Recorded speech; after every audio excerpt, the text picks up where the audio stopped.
Hi, everybody. Hi, I hope you can hear my voice and my screen.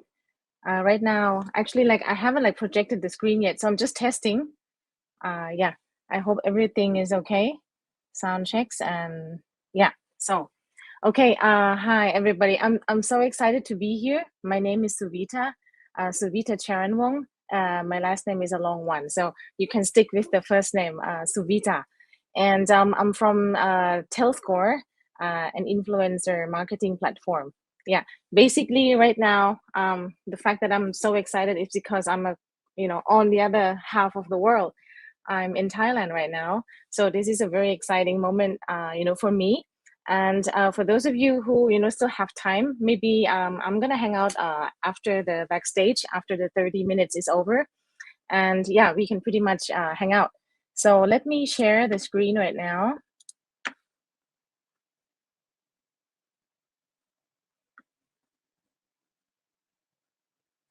Let me see. Okay. So I think you can see my screen right now. Yeah. Basically, yeah. Uh, Hi again for everyone just joined. Yeah. I'm trying to get the voice right now. Yeah. Okay. So I'm just seeing the screen that you guys are seeing. So yeah. Um, talking about influencer marketing today. So today we're gonna have a fun 30 minutes together about the trends that we have found here in Asia. Yeah, and particularly in Southeast Asia. In Thailand, Indonesia, the Philippines, Malaysia, and Vietnam. But the beauty is that influencer marketing right now is pretty much similar all over the world, except for some local trends or some insights, but basically it's a growing trend. Yeah. So I just wanted to share a little bit about myself and the company and the environment that we work with, so that you guys can have a sort of like a context of the trends that I'm about to share. And of course, I'm here to learn from you and from everybody as well. So yeah, please stay tuned and maybe we can catch up after the session. Yeah. So TELLSCORE basically right now, we were lucky and fortunate to have expanded also during the pandemic to 3 countries. We originated in Thailand, as some of you might know, and then yeah, we're right here with you guys in Latam today, and we also have a operation in Indonesia. So Southeast Asia is pretty much our home base. So we're here to help everybody, to help brands, to help agency to grow your business, to grow your client's business. Basically, we're here to find you the right influencers, Instagrammers, YouTubers, bloggers of sorts. And also, we're here particularly to do performance marketing for you, meaning we are here to deliver, CPE, number of views, number of engagement, CPE, and we can get, about into that depth soon. So let me walk you through.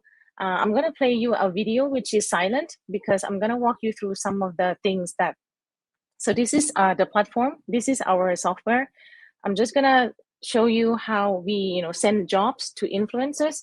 So influencers, have notifications and they can basically, like work wherever they are, but they have to come to the, like restaurants that they have been invited, or they have to come to experience the product. It can be sent to their home, or you can, ask the influencers to go to the restaurants. Yeah. Anyway, they send out the content, the invitations, the links, the coupon code, and whatnot. And basically, the marketers, brands, or agency can have these updates real time. Yeah. Also, the performance about it. So this is a quick video, and this is the kind of like the screenshot that I would just wanted you to see what I'm talking about. So this is a pretty much like a catalog of influencers that agencies and brands can see price of the influencers, and also the data, demographics, age, gender, location of the followers. Yeah. And of course, the purpose of all of this influencer marketing automation is to save, time, to save costs of brands and agencies out there who have to deal with influencers on a, daily basis, one-to-one. They have to call and negotiate for price. So you can see the different staging that we help save the time and cost.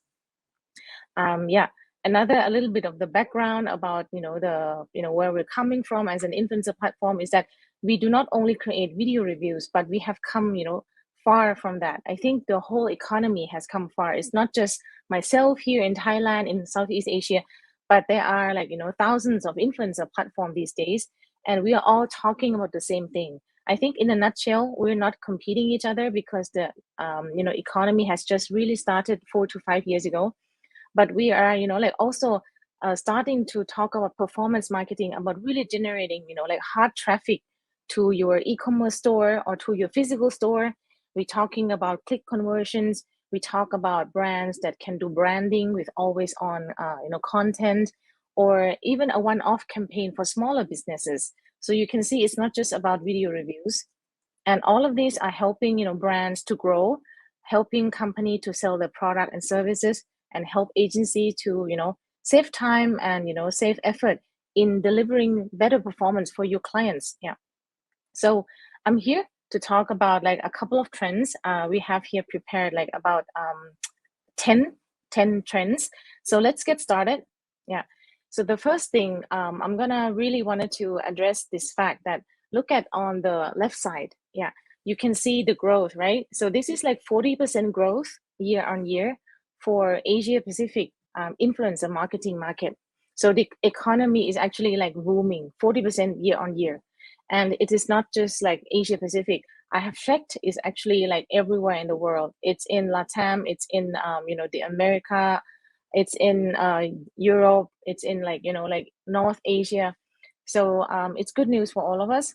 On the right hand side, you can see a more what do you call, like acquainted market, which is like digital advertising. So this is advertising in digital, banner ads, Facebook ads, Instagram ads, YouTube pre-roll.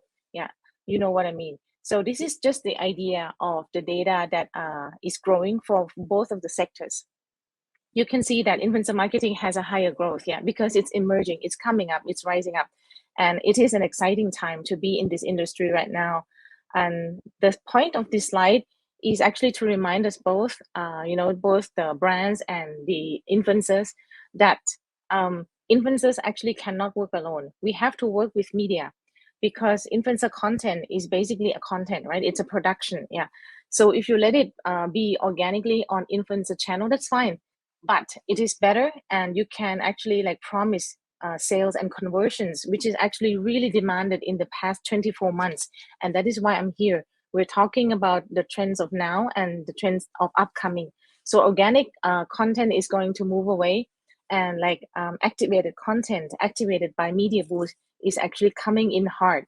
So this is like the two sectors that are really side by side. Also, of course, influencer marketing is really related to e-commerce and games or esports. So you know that a lot of the industry around influencer marketing is actually drive us to be like enjoying this kind of growth factors.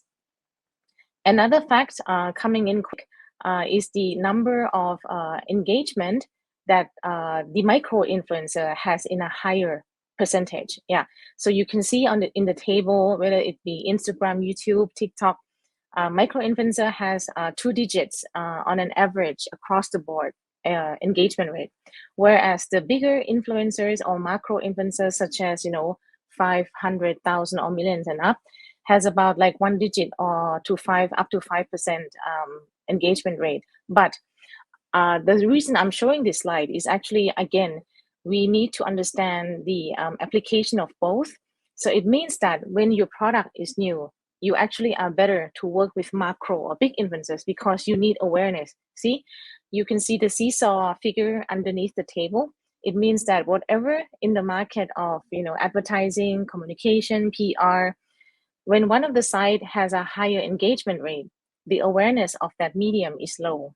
So in this case, if you want awareness, you need to work with macro influencers. That is correct. And if you want to work with high engagement, such as you have already a number of awareness in the market, but then the next week after deploying your PR or awareness strategy, you need to have people talk about your product in a very in-depth way. So that sense, you work with micro influencers. That's so I'm just like trying to underscore the tactics that we have been using, and actually it's not a choice for us, because it's depending on the algorithm, on the mathematics behind all of these social media. So this is hard facts and mathematics. Coming up on the number 3 of the trends, this one is talking, a lot about the success when brands, agencies out there do monthly campaign, as opposed to doing a one-off campaign. So a couple of these facts, I'm diving right into, the influencer, the tactical side of, influencer marketing, and I hope I have your attention, because I will have a couple of case studies at the end, but we're just gonna go through the, like the trends like quickly. So this one, coming back to the why monthly campaign or always on is, better.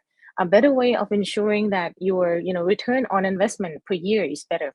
It's because like when you do something abruptly, when you haven't planned ahead and you suddenly go for, planning a Black Friday e-commerce with influencer campaign, of course it's going to cost you more, and of course you cannot plan for the perfect performance. So I really like encourage everybody to take a little time and do the planning, because after the 24 months of pandemic, I have about 300 clients that talk to me that they really want to switch from campaign based and one-off campaign that they have been doing to a monthly, a more regular, something that they can plan.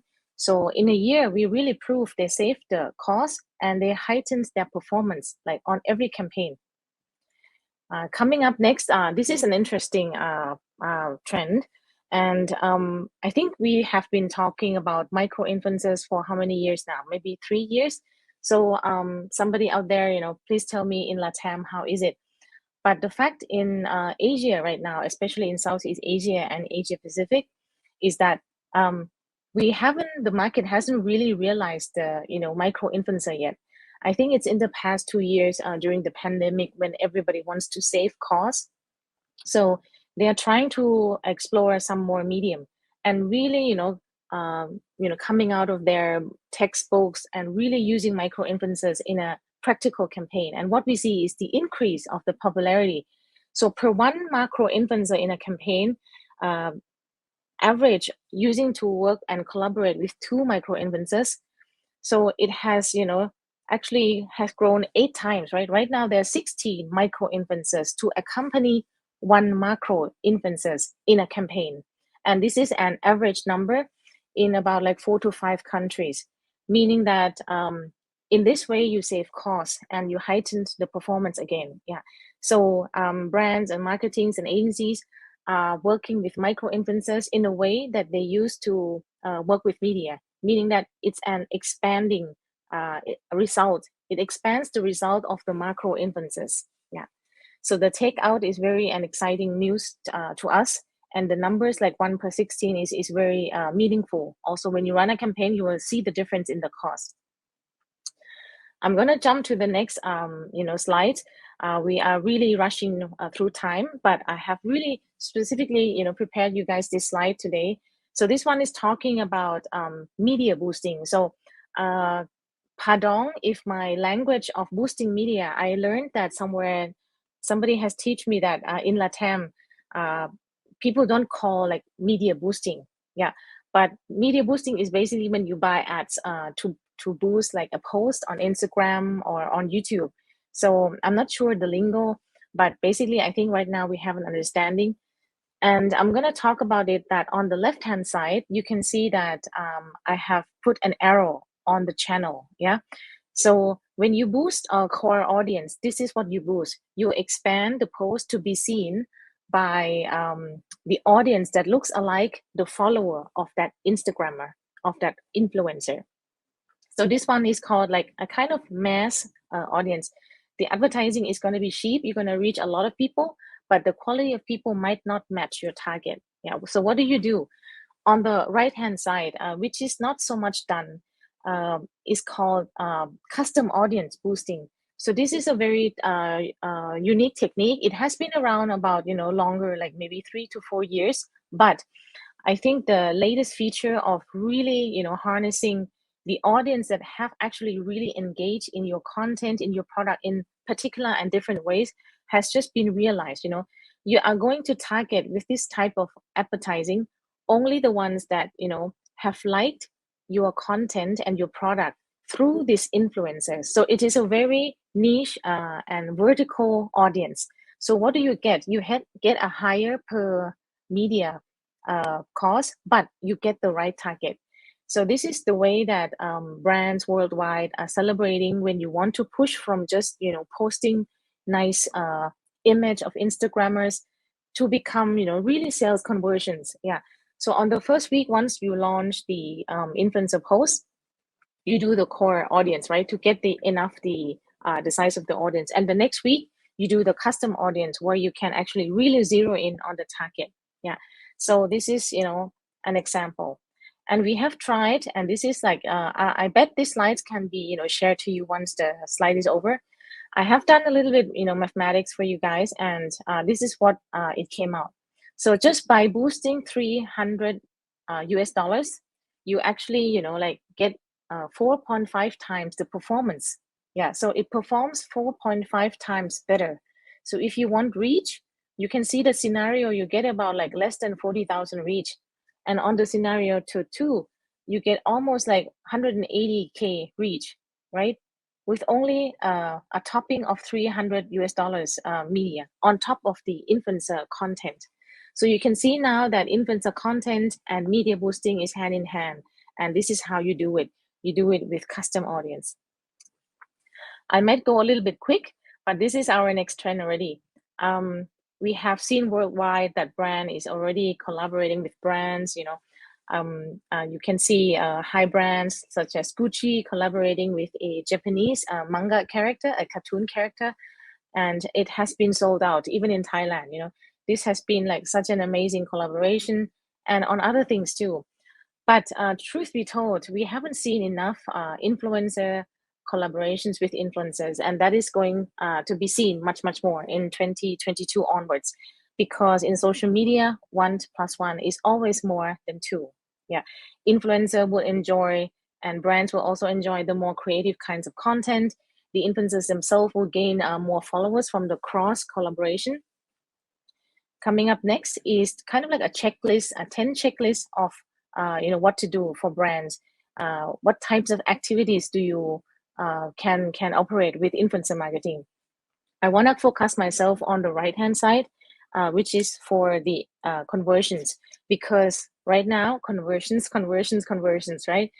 This is the trend that is going on in Asia, and I know that it has been going on in actually like big cities in Europe and in the US definitely. So it's actually spreading out all over the world. China is the leading country in our area, Asia Pacific. So what we find is actually like, first off, big brands or small brands alike are using influencer to engage their fans. Number two, they are actually using their employees or their customers to turn them into influencers. This is quite unique, and actually this year we have a couple of case studies for that already. So a couple of brands actually hire us to train their customers and to become like micro influencers, and then hire them to create content. In the end, because they are using the product already, right? So these influencers are very newbie. They don't really create, like prime content, but they create sales. And this is amazing findings for the brands that we work with. It's in the FMCG factors. So they are like fast consumer products. Basically, these are very product that, of course, like works really well when you turn, everyday conversations into something that you can activate. Number three on the right hand side is influencer marketing for product samplings. This one already been done a lot. And click-through traffic is also something that is definitely something that hasn't been done that much, because this is a performance marketing. So how we do it is actually we include a link in influencer post or a coupon code that followers can like further expand to where to buy. Yeah. And then we also have like call to actions in other forms, such as signups, such as downloads, such as sales. Yeah. So we can do all this with influencer marketing. Now, on the left-hand side, I think a lot of the brands are doing this already. to inspire, to create PR, to start a trend. If you are a brand and you want to start a health trend, the best way is through influencers. Brands are also looking to long-term collaborations, and of course, right now, sustainability. So green brands, brands that love the planet, is actually really liked and loved by the audience, because right now this is what we care. This is what the modern conversation is about, right? And not just any greenwashing trend, really in action, sustainability done by the brand. Now, virtual influencers comes for the 8 trends that I'm here to share with you already. In Asia, we are crazy about virtual influencers, but as a buzz and as a trend, we haven't seen, the actual volume to buy these virtual influencers. On the right-hand side, you can see I'm bringing in a snap from Forbes that says that actually right now we don't need virtual influencers. We need something that is very human touch, something that really shows empathy for brand, because during the pandemic we have been isolated, we have been tampered with, economic crisis and whatnot. So I'm just pointing out that these are 2 trends that emerge in the same time. So it depends on brands. If you are an innovative brand, you might want to collaborate with virtual influencers. But on the other hand, if you are brands that needs to reconnect with your audience and consumers, of course, you want to start talking about empathy before you invest in AI influencers. But both of them are trends, and we cannot deny they're going to come in big. Number 9 is like the format of the content. What kind of format in influencer marketing that works? Yeah. So this is a kind of like a slide that is interesting to me because it works in particular places of the world differently. You can see that I have highlighted in the bottom, and I think this is my, 2 cents to this slide, is that in LATAM, you can see already that TikTok and Instagram stories are working wonders, right? And in Asia, the same way.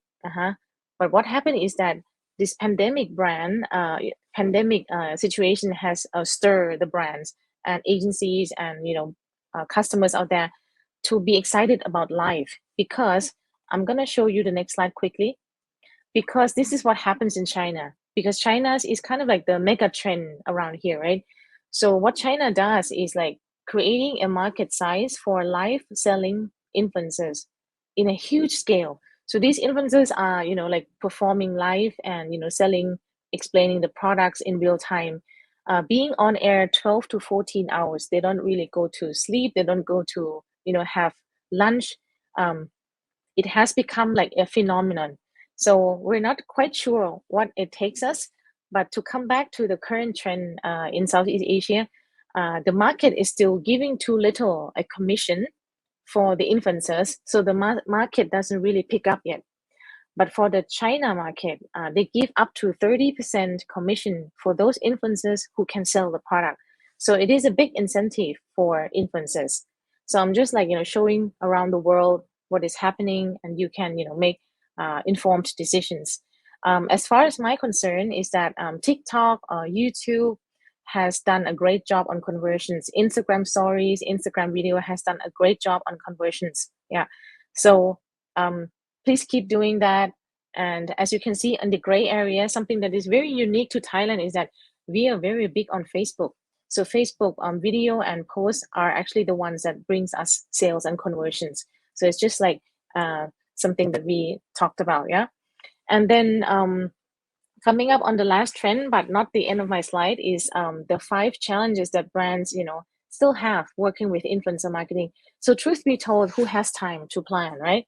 Who has time to, update these social trends? Who has time to collect the measurement? How many reach? How many clicks? Is it worth my investment? So that's why we are all here, because like we have platforms and automations for you to choose from right now. And TELLSCORE is definitely one of them, to trying to help your time, minimize your time and maximize your performance. But it is still like an industry that is struggling with, time, because it is advertising for a human, right? And human is actually very organic. Influencer has different time zones. Influencer has different needs and performances.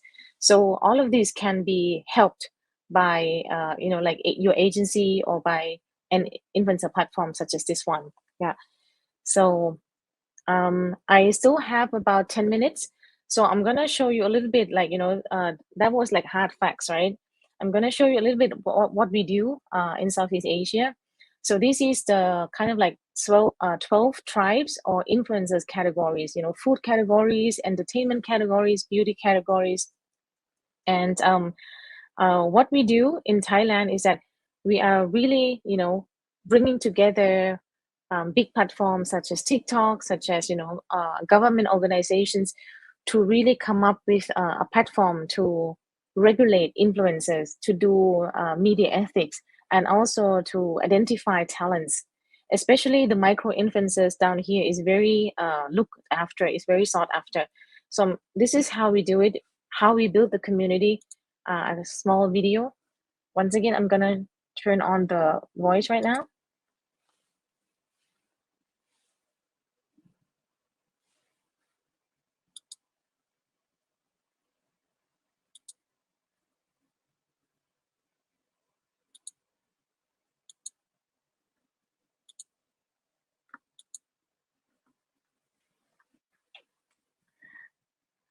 Yeah, so you can see kind of like the gesture. My point here is like for just people from the other side of the world maybe see some of the scenes and how we greetings to each other, and how we give out. This is like family bloggers, really well known one, and this is how we do it this year with the pandemic, in a way that we cannot give out the trophy real time, right?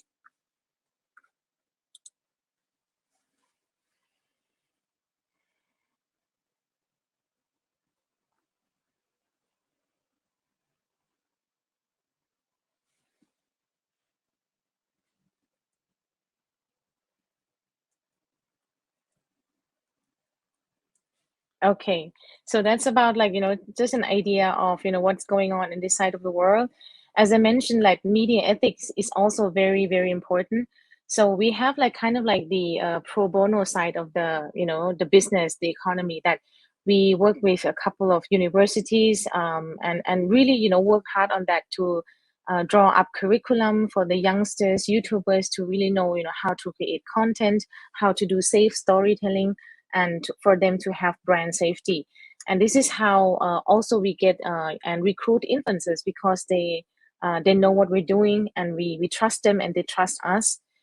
And one of the campaigns that we did that I think it's worthwhile your 5 minutes today is like something that we did during pandemic to raise funds for local hospitals to be able to kind of like install a solar panel on their hospitals. So let's take a look at some of the videos here. So first of all, I have to cut in because it's in Thai, and this is the real video that we just got. And yeah, so please enjoy the visuals of it.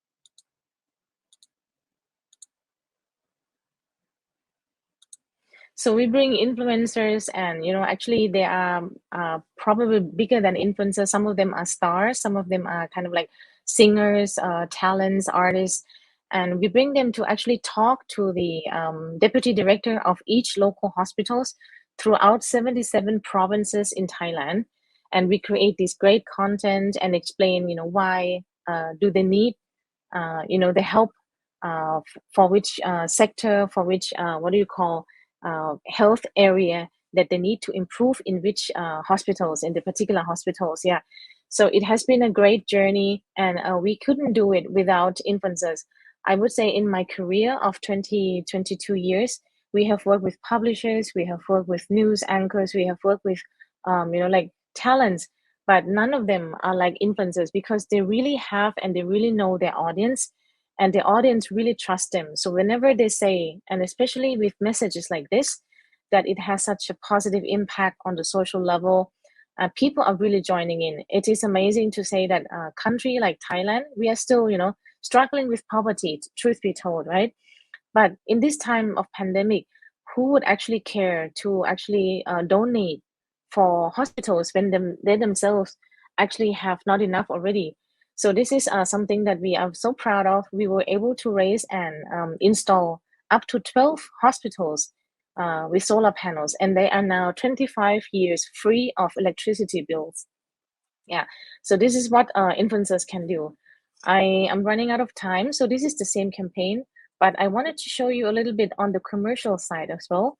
So let's skip to something more, like in a day-to-day sense. What do we do on a daily basis? We, have clients like these, and we do contents like those. What it brings is, you can see the sentence over here, right? Sales went up by 80%. And it is not us saying. I've really checked with the clients, and this is what we found in the past 3 to 4 years since we began, the business. That if we do it right, we do it ethically, and we tell, the facts of the product, and we work well with the content, and also we have the knowledge of the media science. You can really bring wonders to brands and also to the listeners, because you also create entertainment value along the side, right? This is something we do for Lay's potato chip. I think this is the brands that we all know. And the numbers up here are the numbers from one influencer post. I just want to share that, in Thailand, in Southeast Asia, this is the kind of measurement metric that we measure. We measure, of course, the followers, and we also measure number of reach, number of views. Sorry, my slide keep going back. Engagements and the percent engagement. Yeah. So after this stage, usually the sales should go up during the third 3 months. Yeah. But if it hasn't gone up, it means that the product must have been, not enough awareness. So we're gonna change and adjust accordingly. Usually by the, fifth or 6 months, I'm sure that the business must have grown from the investment that, we work with influencers. Once again, this is like mom and baby. This is brands like Vespa that is high, in lifestyle. We also do some, traffic, what we call is foot traffic to the, any events or occasions. Yeah. So we brought in influencers first. And this one is another campaign that we are very proud of, is that we help the client launch the product to the market, and we also help them sales on a regular basis. Yeah. So these influencers have links. We have UTM links to track along the side. And that is my, recap from this side of the world, from TELLSCORE. And once again, my name is Suvita. So one of you guys would hang out, I'm gonna be there. Thank you.